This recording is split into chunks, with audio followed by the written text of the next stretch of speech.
For people who have been around for a while, you might be seeing the title and thinking, Jaiden, aren't you allergic to cats? And to that, I'd say, yes, kind of.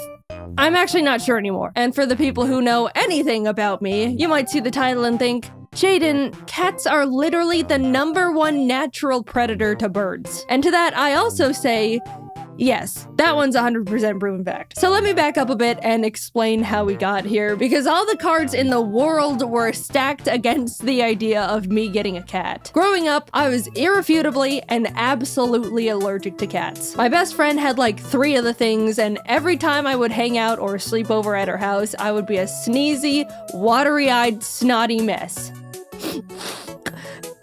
Can I have some water? Given the fact my brother was also allergic to cats, it was set that we were a dog family. My whole life I went around not giving cats a second thought. I never had anything actually against them, but since I was forced to stay 20 feet away from them or suffer the consequences, I just couldn't get to know them. Plus, as a kid, dogs were always more appealing. They're more likely to be bigger fans of playing and running around, be more approachable with their genetically bred unconditional love, and can overall be more forgiving. Cut to like 2 catless decades for me later, and I'm meeting Jacob for the first time at his place. As we're hanging out in his living room, his cat Fraser comes over and greets me. Fraser is extremely social and vain, so he's always expecting nothing less than a never-ending stream of attention from the people. Even though he's very cute and distinguished, I deployed my typical foolproof plan of don't touch the cat. Fraser realizes he's not getting any attention out of me and sits down nearby on the couch, but a bit later, Jacob's other cat ends up making an appearance. This one's Taylor. She's normally really shy and hides, but does really like women,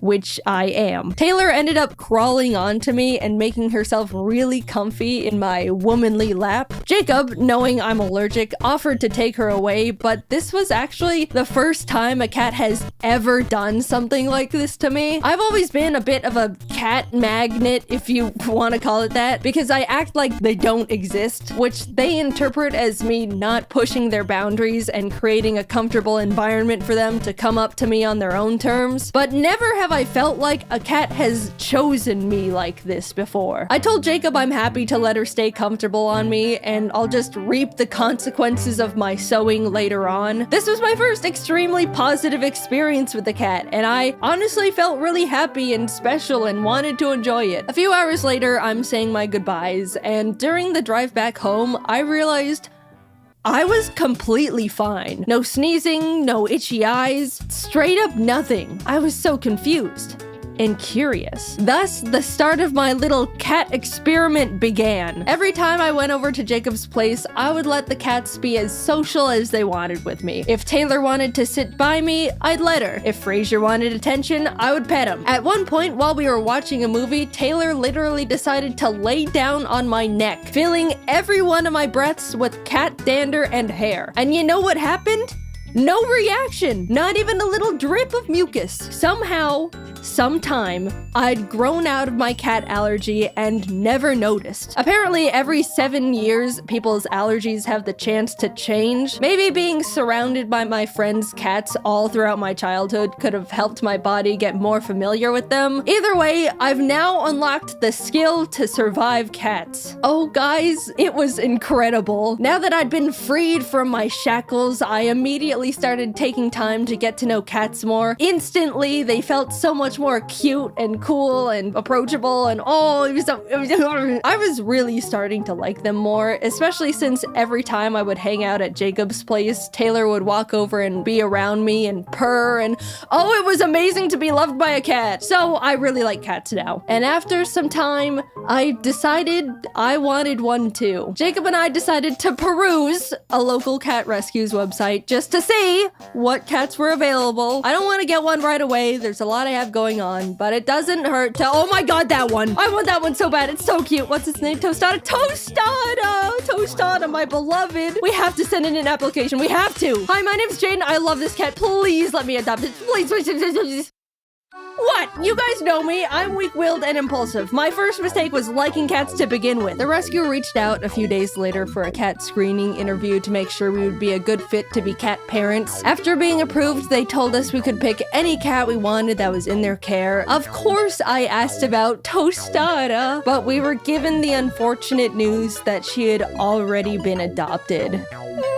No! We looked at the other cats available on their website, but unfortunately none of them really stood out to me. The rescue ended up inviting us to a little Meet the Cats event they were hosting where we could see all the cats they had up for adoption in person, which was awesome because that was actually the first time I'd ever actually seen and held a kitten before. It was amazing. But as cute and tiny as they all were, there still wasn't one that called to me. I pried Jacob away from the kittens, headed home, and we started waiting. Every day I would check the rescue's cat list to see if any new ones caught my eye. I didn't even know what I was looking for, but waited for the universe to send me my perfect cat nonetheless. One morning I refreshed the page and saw one new kitten added. A tortie they found in some dumpster named Scrabble, with the biggest eyes and forehead I'd seen in my life. Something about this bizarre little creature called to me. I messaged the rescue about Scrabble and they told me she's available, putting me in touch with Scrabble's foster parents. Every day they sent me new little pictures of kitten Scrabble, and every photo I fell more and more in love with her. She seemed so silly and playful, and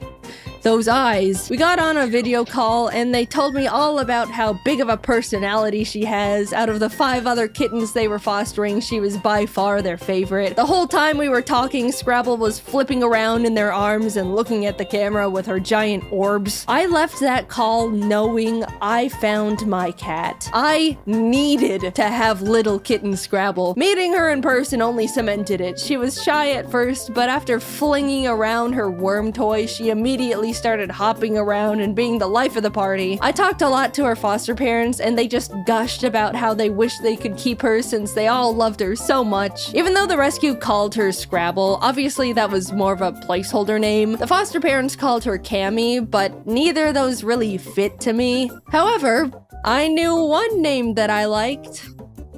Tostada. Yeah, I stole another kitten's name and pasted it on mine. So what? Big deal. Tostada is a great name. My Tostada is way more of a tostada than the other Tostada anyway. Look at her. I would have left with little Tostada in my arms that moment if I could. But unfortunately, Jacob and I were going out of town for 3 million weeks and had to wait to take her home until after we came back. She was all I could think about the entire time. I was shoving Tostada photos in everyone's face every chance I got. The foster parents were sending Tostada updates every day. I was overflowing with yearning for this cat. She was growing and learning about the world without me. Take me home to my child. Literally, the moment Jacob and I landed, we drove straight from the airport to the foster home to pick her up. I could not wait. We arrived home with +1 Tostada. I couldn't believe it.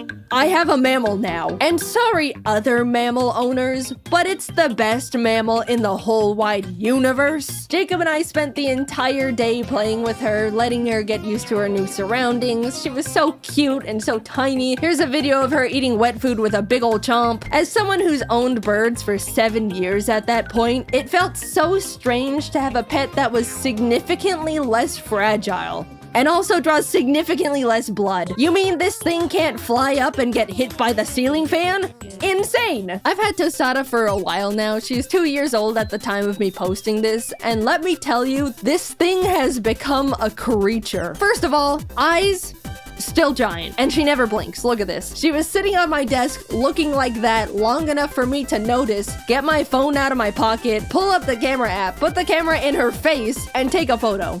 And here's like 4 more. She is also not that smart. I'm sure you can deduce that by how she looks, but this thing has a single brain cell and it's just another version of herself up there with a joystick. Jacob and I are fully convinced she can only form a few thoughts a day and only in single word nouns. Evidently, Tostada is also very scared of everything, always has been. Loud noises, quiet noises, no noises, movement of any kind. Even Jacob, a person she's been around all her little little life post dumpster. There's been times where he'll be at his desk, moves his chair just a smidge, and she's darting out of the room. One time we were trying to explain to some friends how skittish she genuinely can be, and demonstrated it by grabbing a toy literally in front of her, raising it up a bit, lightly dropping it on the floor, still in front of her, and she bolted. You know how cats are genetically built to be good at balancing? Well, Tostada can't even do that. She trips and falls and misplaces her feet all the time.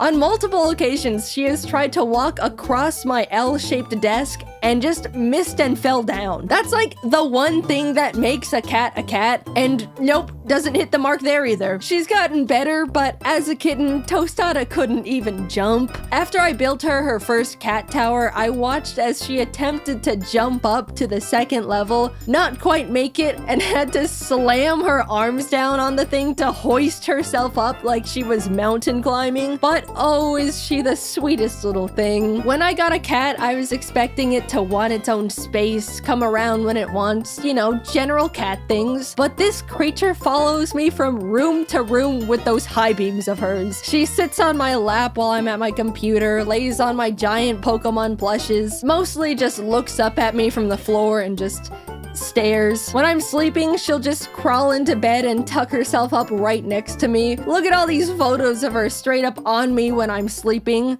Don't look too close though, I don't have makeup on. Bedtime is sacred to her. She loves bedtime. If I'm working late, Tostada will come into my office around 9 or 10 p.m., aka past Tostada bedtime, and just start crying, scratching on my chair, rolling around on the floor. It's pitiful. And if I still don't move after that, she'll go into the bedroom and drag over her string toy she always plays with. It's just so sad and pathetic. I always play string with her when she brings it over though, don't worry. But lately, she's picked up another routine habit, which is pats. Not all cats like the pats, but Tostada lives off them. It's when you just slap a cat's butt and it looks like you're hurting them, but they actually love it. However, Tostada's really particular about pats. First of all, I'm the only one allowed to give her pats. Jacob has tried and she runs away scared and offended every single time. Second, she has to receive pats on a specific spot on the floor of the closet. If I try to give her pats in like my office, she bolts to her floor spot, staring at me to continue them over there. Also, she begs to be pat every single night. Like clockwork, she'll sit like a gargoyle in front of the closet and cry pitifully until I come over there. Now, when I finally come over for pats, she'll flop on the floor and start horizontally rock climbing her way across the floor with her claws and tangle herself up in the Ethernet cables while I keep up the pats. You think I'm joking, but I'm very much not. This is the only way she accepts pats, and I have to give them to her every night or else she's miserable. Tostada's world is so small. She's really just around me, Jacob, Taylor, and Frasier, but she loves her simple family so much. When Kitten Tostada first met Frasier, she was terrified of him. She'd been around other adult cats before, but she'd never seen a flat cat in her life, and she was mortified. Of course, she's since warmed up to him, and they play together and hang out all the time, they're best friends. But Tostada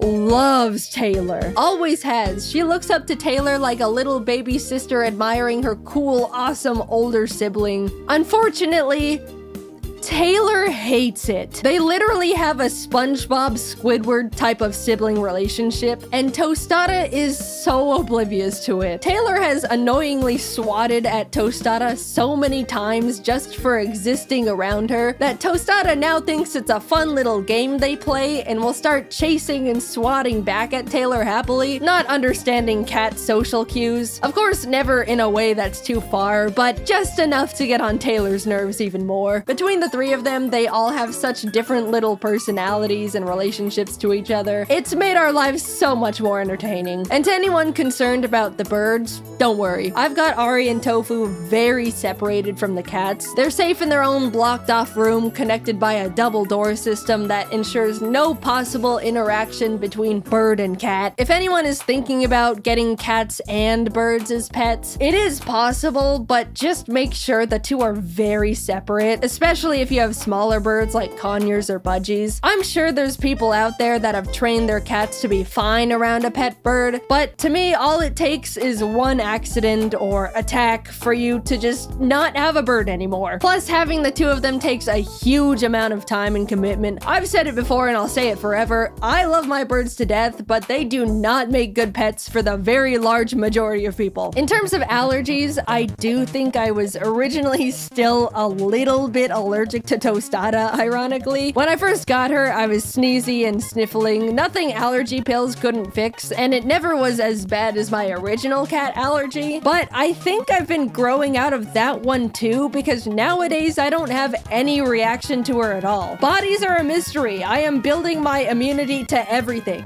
Next up is rat poison. I didn't think I would make a video talking about this thing, but Tostada's just got such a funny little personality and has become such a big part of my life. She may be the description of autism, but I love her more than the world itself, and I know I'm the center of her little life too. I don't even see her as a cat. She's just a little creature that follows me around looking weird, but I love it, and I'm so glad I grew out of my cat allergy just so I can have her. It really has been so different owning a cat, mainly because I know Tostada won't just bite me at any given chance, unlike some avian creatures. Thanks for watching the video. Heads up, I'm going to be announcing new merch again soon, so be on the lookout for that. The last drop went so well, and I'm really glad that so many of you guys enjoyed it. I'm so excited to finally be getting back into making fun merch, and it really helps me out a lot. Alright, sorry, thanks. Anyway, I'll talk to you later. Bye-bye.